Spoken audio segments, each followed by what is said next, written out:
Hello, and welcome back to another episode of Openly Expressive. I am your host, Naisha. For those of you who are just tuning in, welcome. So, I don't know what I'm going to entitle this episode. Normally I stick with the realm of whatever the day of the week is. I would, entitle the episode I would begin the episode with the first letter of whatever the day of the week is. So today is Thursday. But I don't even know what to say because I think I'm just going to call this episode Pervs and Weirdos, or Pervs and Sugar Daddies, because that seems to go hand in hand. So, I'm on social media and I am building my brands up. So I have to be very active on these platforms. So one of the platforms, I will not mention which one, but one of the platforms I was on, someone sent me a message and they were like, "Oh my gosh, you're beautiful. I want to be your sugar daddy. I want to pay you like $5,000 a week." And I'm just like, dude, I'm reading this long paragraph like, hey, do you think I'm a fool? First of all, let's get into it. I'm from New York City. You can't scam a New Yorker. We are the scammers. And you definitely can't ever in your life scam a chick like me, because I have been there, done that, done a little bit of everything in life, to where, please, you would be afraid to encounter me if I felt like running something on you. So the old me, don't even do it to yourself, homeboy.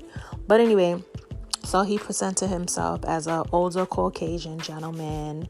And first of all, your story don't even add up, my dude, talking about you're a manager at an oil plant, this and that. First of all, did you say you're a manager? I think he said he was a manager. You didn't even say you're the owner, my guy. So how you talking about you gonna pay me $5,000 a week? You don't even have $5,000 a week. You probably don't. Cut it out. You didn't even say you were the owner. Cut it out. No. So anyway, for you to think, so he thought I was in my 20s. So he was like, Target, ding, ding, ding. No, my oldest is in her 20s, honey. So had you gotten me 20 years ago, maybe I would have been a dummy. But then, even then, I was like, very witty then. You could never get one over on me. Never. So gullible Gail is not me. Has never been. So for you to sit there and say that you make $5,000, you're going to give me $5,000 a week. Oh, first of all, yeah, you're the manager of the oil plant, quote unquote. So you're going to give me $5,000 a week, which would equal to $20,000 a month. So you're just saying that while you're being a manager, you have $20,000 to spare monthly? Really? Cut the shits. Like, you sound crazy right now. So anyway, I'm talking about he's pouring his heart out, talking about his, oh my gosh, it's so stupid. He's talking about his mom died of cancer 3 years ago. And now I just want to punch him in the face if I met him in person, because don't play on people talking about, his mother had cancer. She died 3 years ago. He has 3 kids. He's a widower, whatever the hell he called himself. And I'm just like, I'm reading this like, who concocted this fake ass life story for a pity party? And he's saying, I don't want any nudes, I don't want any sexting, I don't want any sex. All of these guidelines of what he doesn't want, I guess, to butter females up. Like, oh my gosh, he's a gentleman. He doesn't even want me for my body. He just wants to give me $20,000 a month just for us to text. Like, what boo-boo of the fools would actually believe this? Like, there are probably young girls, I think maybe teenagers, because, for some reason, the teen brain doesn't put 2 and 2 together and realize it's 4. I don't know, because I do notice that, like, sugar daddies and perverts and all of those people, they prey on younger girls because, A, it's a mind fuck thing, for one. For two, they figure that they're not developmentally, right yet. So they're like, oh, I can play on her. And 9 times out of 10, he can. But let me tell you something. I'm from Brooklyn, New York, honey. You're not about to play with me. You're not about to play with me then. And you're definitely not about to play with me now. So go ahead with your little sob story and your little paragraph. Tomorrow, you just want to text. So you're going to text a female for $5,000 a week? Okay. Then I segue into playing the game. So I said, press the mic. Let's see what you sound like. I was bored for like 2 seconds. He presses the mic. What was the mic? A whole Indian guy.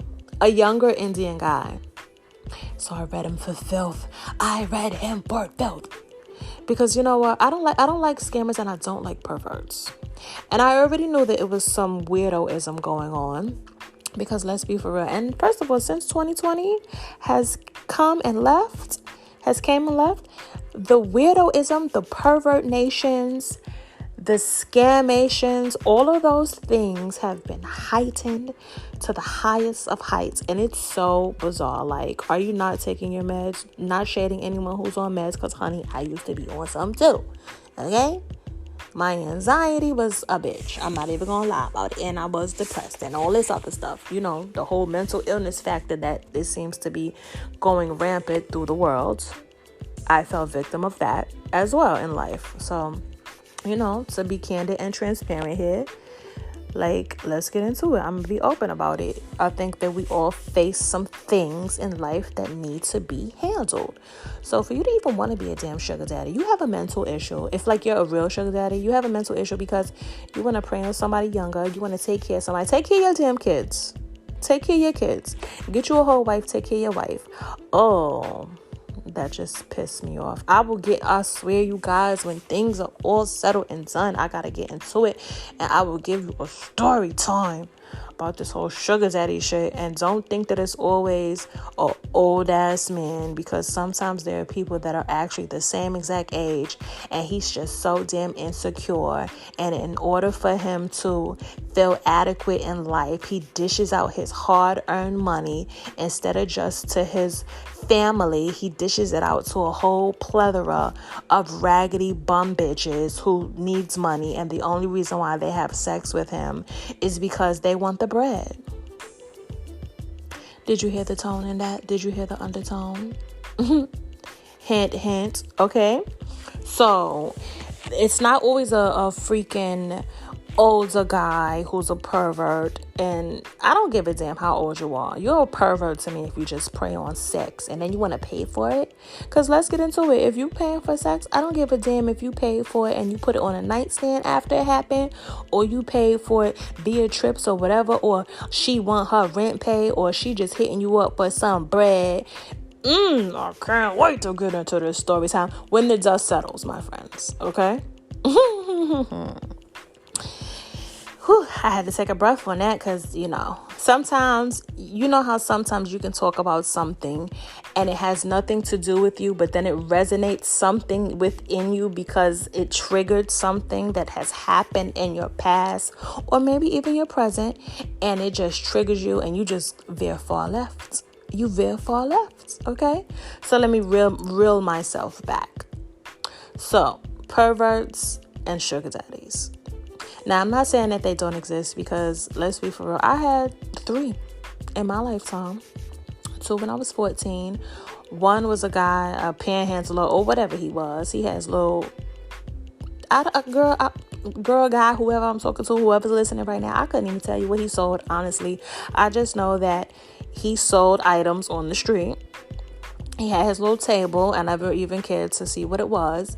I met him coming out of the train station, going to my home when I was 14 years old. He never wanted sex. He never wanted any type of those encounters. It was just straight, I'm going to give you a hug. We're going to chop it up for a few on the block. I'm going to give you some bread. I'm going to make sure you good for the week. And I'll see you when you need some more money. It was that. So I never had to do that with him. And then there was one, coincidentally, right across the street. It was a Indian guy. He owned a cell phone place, and he would always give me money, always pay my beeper bill, and, you know, look out for me. So, you know, it was a little fake thottiness just for me bouncing from one sugar daddy to the other. But I didn't literally have to bounce on anybody, okay? I just gave people hugs, say, hey, how you doing? And I got my bread, and I kept them moving. That was the good thing about it. Now, when I was 16, there was an older guy. I dealt with an older guy. He was a little creepy. But, you know, he needed a companion, this and that. And he used to lace me up, like, with the bread, lace me up, honey. But that was, like, a different situation. Ew, he was just too gross for me. But anyway, you see where I'm going with this. It's like these were these older guys. The first 2 were in their 40s. And the last one was about, I don't know, I would say he was 40 also. But he just looked older. He looked like he was 60. But, you know, Thank goodness I never had to exploit myself as far as that to get money for exchange of things, but there are many women who fall prey of that, like these weirdos, especially with the younger women. They prey on them because they mind fuck them, they screw them, and these women are gullible and they're desperate because maybe their upbringing wasn't what it was supposed to be, and they had to fend for themselves. Now, I'm not saying that my upbringing was great, because by no means was it. But as a teenager, I never had to sell my body. I never had to sell my body as a teenager to do anything like that. Okay. Now, decisions in life which were probably wrong on my behalf was as an adult. And I was a single mom. I'm a single mom again. You know how that goes. I told you guys that in the beginning. If you don't know, run it back and you will find out why I said that. But anyway, so that's kind of hard, and I do understand. I'm not gonna knock nobody for doing what they doing, but there's better ways to get money. I can't wait to tell you guys a few of my stories. I swear, you guys are gonna be like, "What? They're so juicy," because they are. Okay, but I'll save my story times for season 2, so I'll record a few more eps, and then I'll hit you with the season 2 soon, guys. I'll have guests on it, everything like that. So back to the whole sugar daddy thing. So the weirdo from the social media site, he's, Mr. $5,000 a week, So then he decides to press the mic, right? Now, mind you, I told you he has a picture. He's a Caucasian guy. He hit the microphone, and all of a sudden, this accent came out of his mouth. Now, mind you, I'm not engaging and entertaining the BS, but I did press it. I wanted to hear what this person sounded like, because I was definitely going to expose, and I still am. I am definitely going to expose, because that's one thing that I don't play. I don't play around with perverts and people preying on people and scamming them. I don't like that. I'm even the girl when somebody pees outside. Oh my gosh, I'm about to blast him, because you're the reason why the streets smell stink. You're the reason why you get into an elevator in a building and it smells horrific. You're that guy, and I'm going to call you all sorts of perverts, because why are you comfortable with your penis blowing in the air? And there's people walking past. You didn't even go to an alley. I would respect you more if you went to an alleyway, opposed to in the middle of, in between two cars, or behind a tree, or in front of a building. Hello, you do know that you are exposed from each angle of your being, right? You do know that when your back is turned to the audience and your penis is faced towards that building or in between those cars, that just because your cheeks are not out, we still know what's going on. And just for the simple fact that there are children and women walking around here, and you think that it's fine and acceptable for your penis to be out, I'm gonna blast you. I'm that girl. There was a guy one time, he was sitting inside of a vehicle across the street from a school that I took my daughter to when she was younger, my oldest child, who's in her 20s now. And after he took his children to school, he would go in his car and he would sit in the back of his vehicle, and I would see his hands move, but I couldn't really see what was going on because it was tainted and things like that. But I'm a smart gal. My cookie is very... Pause. I didn't mean to say that. I meant to say I'm a smart cookie. Sorry, guys. But anyway, I'm a smart girl. And I was like, hold on. Why every time he's taking his kids to school, when he's finished, he sits in the back of his vehicle and his hands are being fiddled in the back seat? And I'm just confused. I said, oh, he's beating off. Okay, so the first day I didn't know. I didn't pay attention to it like that. I didn't scrutinize it that much. But the second day I saw it, I said, oh no, I'm about to call the police. So, thankfully I worked at the police station. That was the funny part. I worked in a police station on 103rd Street in Amsterdam, in Manhattan. But I lived in Brooklyn. So on my off days, I would go back home after taking my daughter to school. And, it was nothing for me to make a phone call. They knew me. They came, they boxed him in, and they arrested his ass. And I booked down the street girl or whoever I'm talking to. I didn't want to get caught because I didn't want him to know it was me, and I didn't want him to target my child or just, Now, let me tell you something. I don't have a problem with snitching. If it's a matter of me saving someone, if it's like something that's a detriment to someone's health and well-being, better believe I'm going to say something. I don't give a damn about the whole snitches get stitches. The only people who say shit like that are the people who doing something for them. Doing something themselves and they don't want to ever be told on. Or people who are just too cowardly to speak up. Okay? I am an advocate for safety. I don't play that. I don't play none of that pervert shit because I was touched as a child. And I told you guys this before. So, and it was someone that was close to me. Okay? So, I don't play that. When it comes to any type of perv shit, I don't play that. I'm going to check you at the door. And if it's a matter of I got to tell y'all something too. One time there was I guess this is a bit of a story time. There was a neighbor that lived right next door to me. And I was 14. It seemed like 14, my life. Since 14 and up, things happened to me as a child. But 14 and up, oh man, that was like more so of the times, when my body started filling out. I had the whole Nicki Minaj shape, which was real. I was that girl. So I was sought after. So there was a attractive guy. He lived next door to me, but he was 18. And one time, I used to say hi to him. And, sometimes the young girl, she sees the guy who's a few years older than her. And she's like, or giddy and stuff like that. So I was that girl. He was attractive. But I knew he was too old for me. And I wasn't going to mess with nobody in my building. That's just sloppy. But you don't shit where you sleep. You know what I'm saying? So anyway, one day I was coming home from school. And I had a boyfriend. He was in another school. So we would only get to talk, or see each other on the weekends. So the weekdays, we would have our little conversations on the phone. So I was, going home to talk to my boyfriend on the phone at the time. And me walking inside of my home, the guy comes out. Well, the guy came out, the 18-year-old neighbor. And he's like, hey, how you doing? So we talking this and that, shooting the shit. So all of a sudden, he took his hand and he pushed my head in a downward motion, trying to, force me or suggest that I, do something to him. And that wasn't going to work for me. So I pushed him off, cursed him out, went in my house. And, like I said, I was going in there to call my boyfriend, my little, first love type of situation.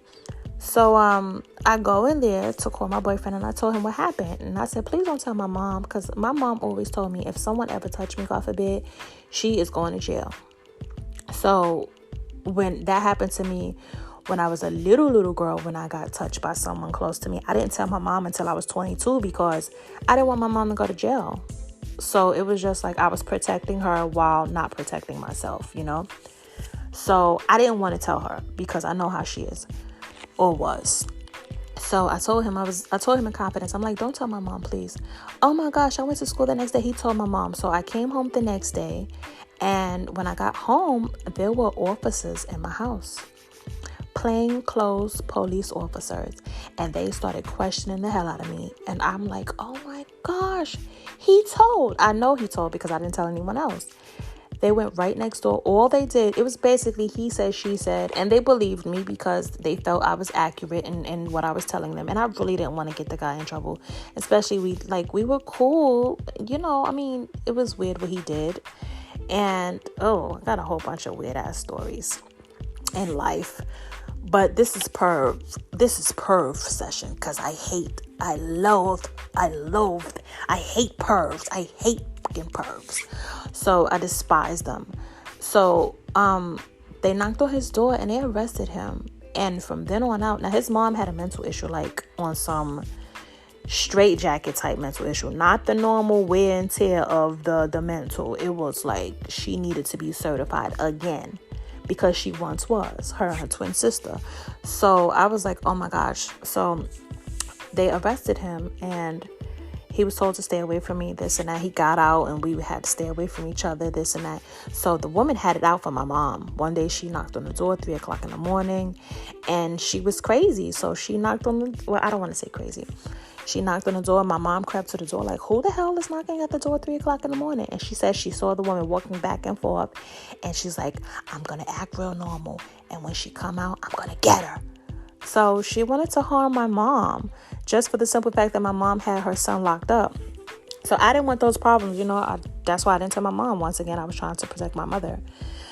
But anyway, that's one story of, I dealt with a lot of perverts in my life. So when it comes down to any type of situation where it's a perv alarm, oh no, I'm gonna sound it off, and I'm gonna let everybody know. So I will be posting this freaking sugar daddy scammer guy information on some of my social medias, because these people need to be aware. Come and find out, he was not even just a sugar daddy. Not even a sugar daddy. He was a whole scammer.